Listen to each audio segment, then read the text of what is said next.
What's going on, YouTube? So this is a follow-up video to my VMP Gen2 swap on my 2008 Shelby GT500.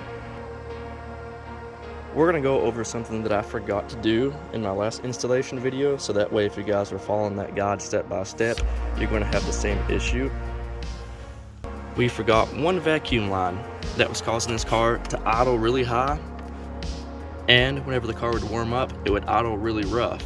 So I knew immediately it was a vacuum line, and it took me forever to finally find it because the way it was set up, this nipple was actually laying on top of the nipple sticking out of the intake manifold. So it just it hit itself. So anyway, I wiggled this line and the nipple actually slid off of the other nipple, so I just slid this vacuum line back into place.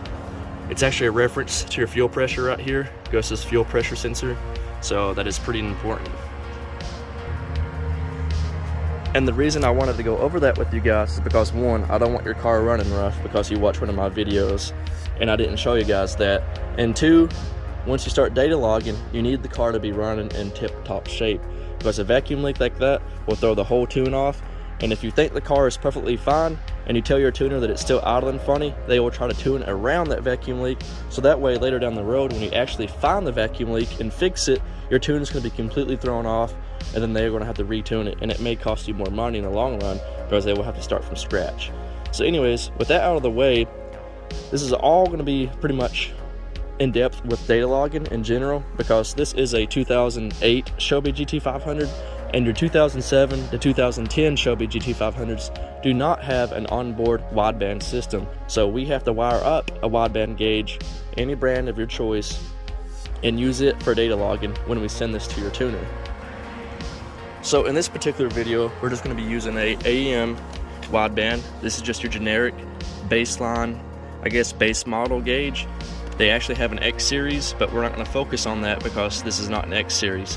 So if you guys do have an X series, things are going to be a little bit different versus the base model AEM, and we'll get to that in a minute. But anyways, to wire up your wideband, if you guys have any type of wiring experience, you're going to need some, because these are actually pretty simple to install. The wideband itself, to get power for it, it's just a power wire and a ground wire.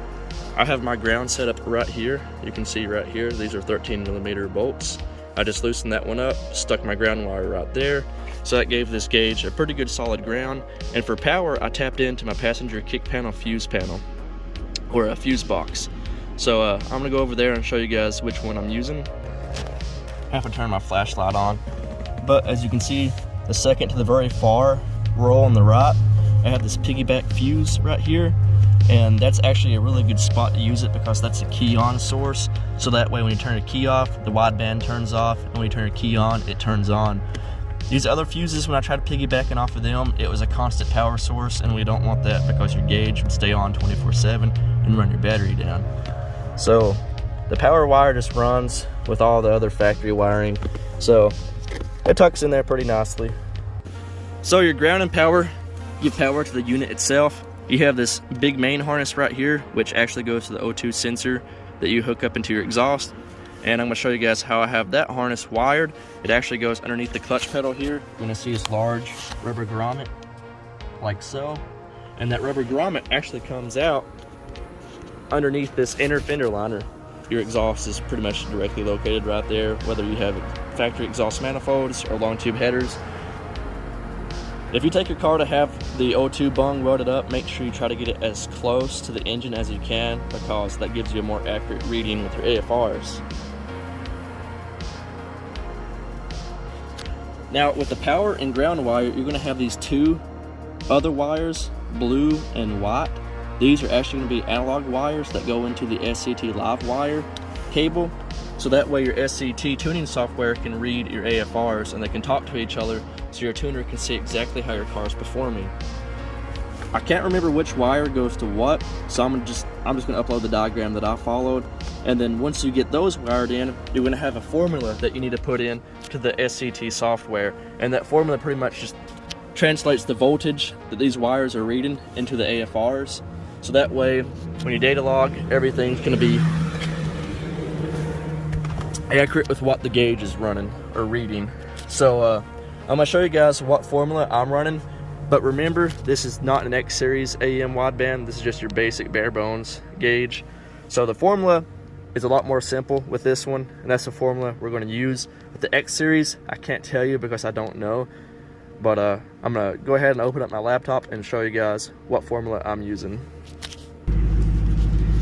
So if you guys are not familiar with the LiveLink software, you pretty much just hook a USB cable up to your SCT tuner. You have your tuner hooked up to your OBD2 port, and then you have your live wire, which goes to your wideband, hooked up on the bottom there. So yeah, it's a bit of a mess because you have all these different wires just at your feet. But what we're going to try to do is make sure that the software on LiveLink is going to match the same readings that our wideband is reading. So my wideband is not mounted, so I'm going to try to have it sitting somewhere within my viewfinder. And it's going to be weird and flashy just because it's the way the camera picks it up. So with everything hooked up and ready to go, you're going to open up your LiveLink software. And if you've never used it before, all you're going to do is just check communication. It's going to give you all your information right here. And then you're going to go over to view. And this is where you're going to see all your data. And you're going to have this analog in 8, which is the orange wire on the live wire itself, the harness that you buy that hooks into your wideband. And that's what taps into, I think, the white wire on the wideband side of the harness. But like I said, I'm just going to upload a picture and show you guys the diagram that I followed. So anyways, VMP are the ones tuning my car, so they sent me a configuration file. You upload it and it gives you all these PIDs that they want to see. But what we're going to do is go to tools and equations. So your analog input 8, which is the orange wire, needs this certain formula right here. As you can see, I have it right there for you. That is the formula that you need to have typed in and ready to go. It's already like an option on the LiveLink software itself. As you can see right here, AEM, it's got that. The X series is different. It uses a different equation, so you guys need to go ahead and look that up and copy and paste that equation into your analog input 8. So once you have that in and the car is running, you can go back to view, and what we're going to do is just start a data log and make sure that our analog is reading the same readings that our gauge is reading. So once it starts going here, it may take it a second. Yeah, please wait. We're just going to sit here. Okay, so now you can see the values are bouncing around right here, and we just need to make sure those values are matching what the gauge is.